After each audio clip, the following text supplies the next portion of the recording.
أعوذ بالله من الشيطان الرجيم بسم الله الرحمن الرحيم الحمد لله وحده والصلاة والسلام على من لا نبي بعده ولا رسول بعده ولا معصوم بعده ولا أمة بعد أمتي ولا كتاب بعد كتابي أما بعد. انتہائی واجب الاحترام، قابل صد احترام بزرگان دین، نوجوانان اہل سنت، السلام علیکم ورحمۃ اللہ وبرکاتہ۔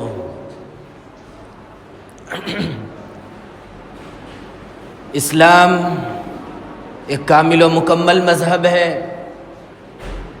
جس کا بارہا تذکرہ آیا کہ اسلام اپنے ماننے والوں کو کسی بھی گوشے کے اندر، کسی بھی ماحول کے اندر، کسی بھی حالت کے اندر تنہا نہیں چھوڑا، بلکہ اسلام نے ہر موقع پر، ہر وقت، چاہے خوشی کا موقع ہو، غم کا موقع ہو، یا پھر کھیل کود کا موقع ہو، یا پھر کھانے کے انداز و طریقے ہو، یا پھر بیٹھنے کے آداب ہو، ہر موقع پر اسلام نے اپنے ماننے والوں کو مکمل تعلیم دی ہے۔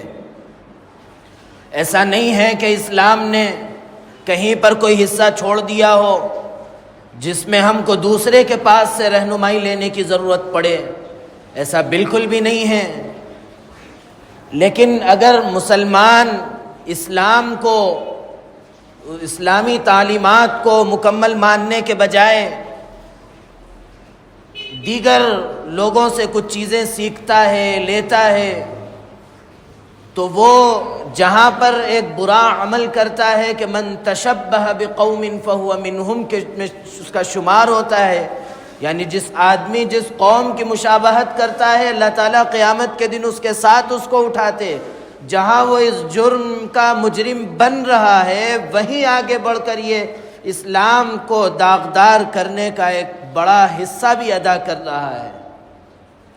آپ غور کیجئے، اب یہ وقت ہے، آپ دیکھیے اسکولوں کی چھٹیاں ہو رہی ہے کہ ہمارے بچے کیا رخ اختیار کر رہے ہیں، ہمارے بچے کیا کر رہے ہیں، کہاں ہیں، اور ان کے ماں باپ کہاں سو رہے ہیں، ان کے ماں باپ کیا کر رہے ہیں، اس طرف ایک نظر ڈالنے کی ضرورت ہے۔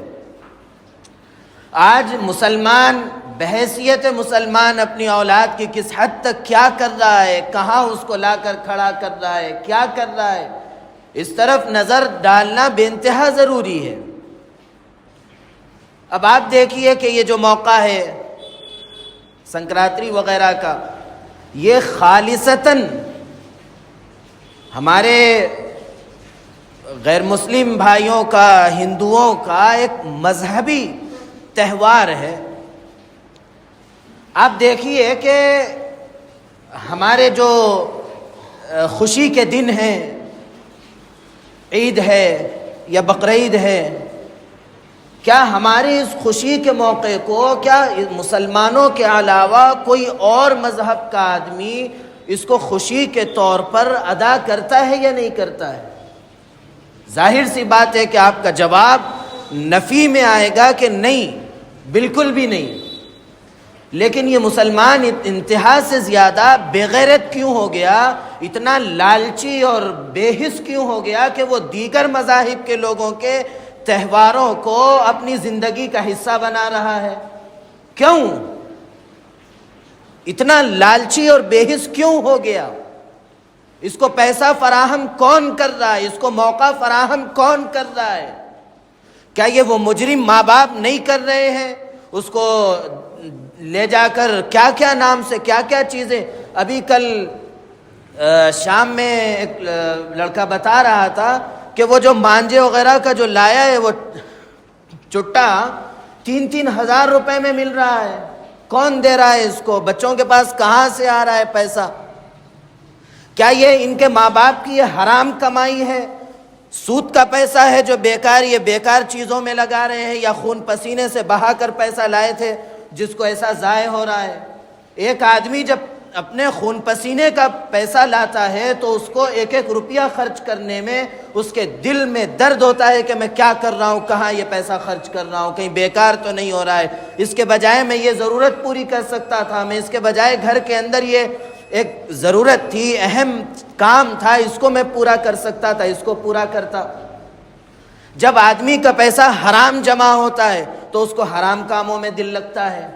تو غور کیجئے کہ ہمارے بچوں کے اندر جو اتنا پیسہ خرچ کر رہے ہیں اس نام پہ، کہاں سے پیسہ آ رہا ہے، کیا کر رہے ہیں، اس کو کون معاونت کر رہا ہے، کون ان کا تعاون کر رہا ہے، کون ان کو پیسہ دے رہا ہے، ان کی مدد کر رہا ہے۔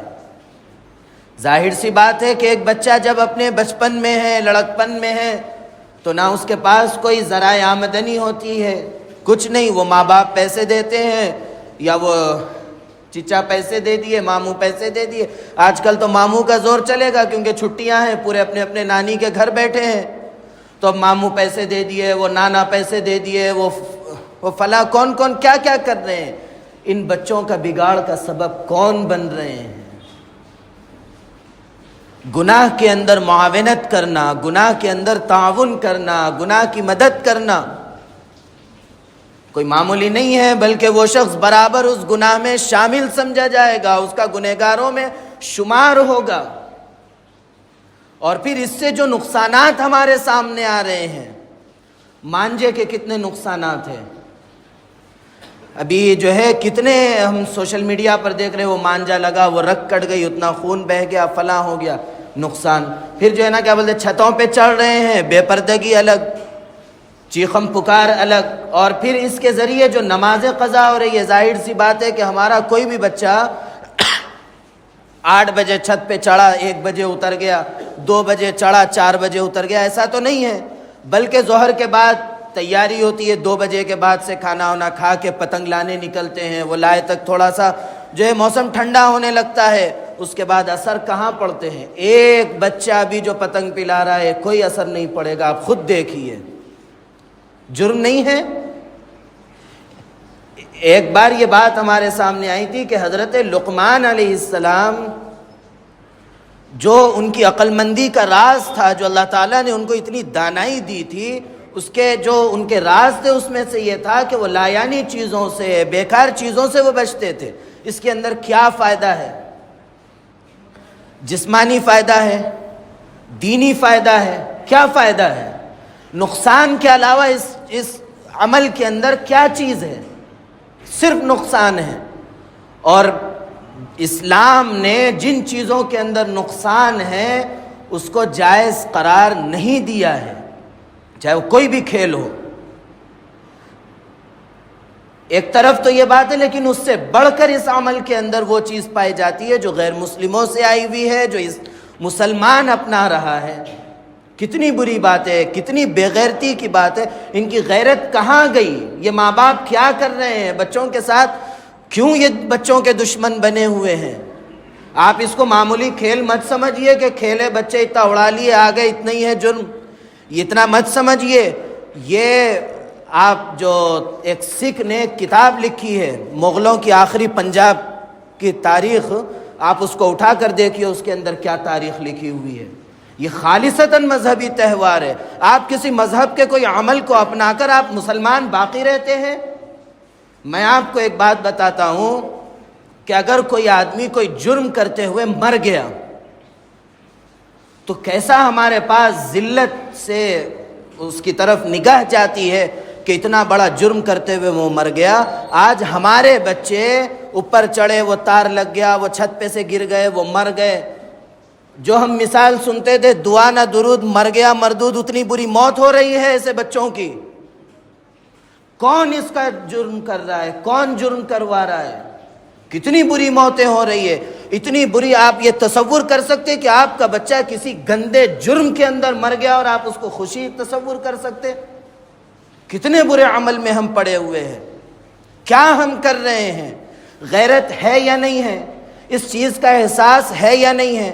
اور ایک چیز بار بار ہمیشہ میں کہتے رہتا ہوں کہ اگر اسلامی چیزیں چھوڑ کر آدمی کو غیر کی چیزیں جب اپناتا ہے، اس کو احساس دلایا جاتا ہے، اگر اس کو اس چیز کا احساس نہیں ہوتا ہے تو وہ اپنی زندگی کے مختلف پہلوؤں پر نظر ڈالیں، خاص طور پر جو وہ کھا رہا ہے اس کے پیٹ میں ضرور بھی ضرور حرام گیا ہے، جس کی وجہ سے اس کو اسلامی تعلیمات سمجھ میں نہیں آ رہی، جس کی وجہ سے اس کو اس جرم کے آگاہ کرنے کے بعد بھی اس جرم کو جرم سمجھنا سمجھ میں نہیں آ رہا، لازماً 100% آپ دیکھ لیجئے کہ اس کے پیٹ میں حرام گیا، یا تو حرام کمائی کھا کے بیٹھا ہے، یا نہیں تو پھر وہ حرام غذائیں کھا کے بیٹھا ہے، جس کی وجہ سے اس کے اندر سے اسلامی غیرت ختم ہو گئی۔ دیکھیے، غور کیجئے کہ ہمارے بچے اگر بولنے کے بعد نہیں رکتے تو ہم اپنے بچوں کو کیا حرام کھلائے، یا ہم خود کیا حرام کھا کے بیٹھے ہوئے جس کی وجہ سے احساس نہیں ہو رہا۔ غور کیجئے، عہد کیجئے، اللہ سے وعدہ کیجئے کہ ہم اپنے گھروں میں اپنے چھوٹے بچوں کو، جس کے ہم ذمہ دار ہیں، ہم یہ برے عمل سے، یہ گندے فعل سے ہم اپنے بچوں کو بچائیں گے۔ اللہ سے وعدہ کیجئے کہ ہم یہ جرم اپنے گھر میں ہونے نہیں دیں گے، نہ دوسرا آ کر ہمارے چھت پر یہ جرم کر سکتا ہے، نہ ہمارے بچے ہمارے چھت پر چڑھ کر یہ جرم کر سکتے ہیں۔ یہ عہد کیجئے، اللہ سے عہد کیجئے، اللہ سے وعدہ کیجئے، اگر آپ اپنے گھر سے اس برے اور گندے عمل کو اگر ختم کرتے ہیں تو اللہ کے یہاں اس کا اجر اور بچوں کی تربیت۔ اور ایک چیز یہ، اس عمل سے آپ غور کیجئے کہ جب بچے اس کھیل میں لگے ہوئے رہتے ہیں تو ماں باپ بلاتے ہیں، اور وہ وقت ہے جو ہے سودا لانے کا، کوئی چیز گھر کی لانے کا، ایک بچہ بھی جا کے لاتا ہے کیا؟ دیکھ لیجئے، بچے نافرمان نہیں ہو رہے، ان بچوں کو نافرمان بنانے میں کون مدد کر رہا؟ پھر اس کے بعد کیا کرتے؟ بچہ نافرمان ہے، فلاں ہے، الا ہے، بلا ہے، بدتر ہے، اس کے بعد اپنا واویلا کرنے سے بہتر ہے کہ وقت سے پہلے صحیح قدم اٹھائے ہوتے۔ اسی لیے احساس کیجئے، اپنی زندگیوں پر نظر ڈالیے، ایسا نہ ہو کہ کسی پر نظر پڑے اور وہ اس جرم کا مرتکب ہو، اور دوسرے کے خیال میں یہ بات آ جائے کہ یہ کوئی حرام کھا کے بیٹھا ہے، جس کی وجہ سے یہ کہنے کے بعد بھی یہ جرم نہیں چھوڑا۔ غور کریے، اپنے آپ کو سوچئے، فکر کریے، اپنی ذات کی، اپنے بچوں کی، اپنے جس کے ہم بڑے ہیں، سرپرست ہیں، ماں باپ کی شکل میں یا سرپرست کی شکل میں، ہم جن گھروں میں بڑے ہیں، ہماری ذمہ داری ہے کہ اس برے عمل سے ہم اپنے بچوں کو بچائے، روکے، ان تمام چیزوں سے ہم مدد بھی نہ کریں کہ ہر اعتبار سے روکے۔ اللہ رب العزت توفیق عمل نصیب فرمائے، اللہ رب العزت ہمارے بچوں کو ان چیزوں سے بچائے، ان کے اندر اللہ رب العزت اس کی برائی کو بیٹھا۔ اور اس کی برائی ایک اور چیز، آخری بات یہ ہے کہ ہمارے گھر کا احاطہ تھوڑا سا بڑا ہونے کی وجہ سے، پتنگ جھاڑ وغیرہ کی وجہ سے پتنگ آ کے اٹکتی تھی، تو ہم اپنے اس کم سنی کے دور میں، پتنگ تو کبھی زندگی میں اللہ کا احسان ہے کبھی پلائے نہیں، تو پتنگ ایک مرتبہ جمع کرے تھے، تو ہماری والدہ اللہ رب العزت مغفرت فرمائے، بلند درجات نصیب فرمائے، کہ وہ ہمارے ہاتھ سے پتنگ پھڑواتی تھیں کہ تم پھاڑ دو، اللہ خوش ہو جائے گا۔ ایسا نفرت بٹھایا جاتا ہے، لیا پھاڑ دیے، بچہ آپ کا باغی بن گیا۔ آپ اس کے دل میں اس کی مذمت اور اس کی برائی آپ بیٹھائیے، اس کے ہاتھ سے اس کو ختم کروائیے تو اس کے دل میں وہ چیز بیٹھے گی۔ اللہ رب العزت ہم سب کو ہدایت دے، اس برے عمل سے اللہ رب العزت ہم سب کی حفاظت فرمائے، ماں باپ کو یہ احساس عطا فرمائے کہ وہ اپنی اولاد کو اس سے بچائے، اور ہمارے بچوں کو، ہمارے بچے تو بچتے ہی، ہمارے بچے کیا معصوم ہوتے ہیں، یہ بڑے ہوتے ہیں جو بگاڑتے ہیں، جو جہنم کے ایندھن بناتے ہیں، یہ بڑے ہوتے ہیں، بچے کیا، بچے تو معصوم ہوتے ہیں، جو رخ آپ بچوں کو دیتے ہیں بچے وہ رخ لیتے ہیں، مجرم ماں باپ ہوتے ہیں، ان کے گھر کے ذمہ دار ہوتے ہیں۔ اس لیے یہ بڑوں سے خطاب ہے کہ بڑے بچائیں، بڑے روکے، بڑے روکے۔ خیر، اللہ سے مانگتے رہے اور اللہ سے وعدہ کرے کہ ہمارے گھر میں اس قسم کا کوئی عمل نہیں ہوگا۔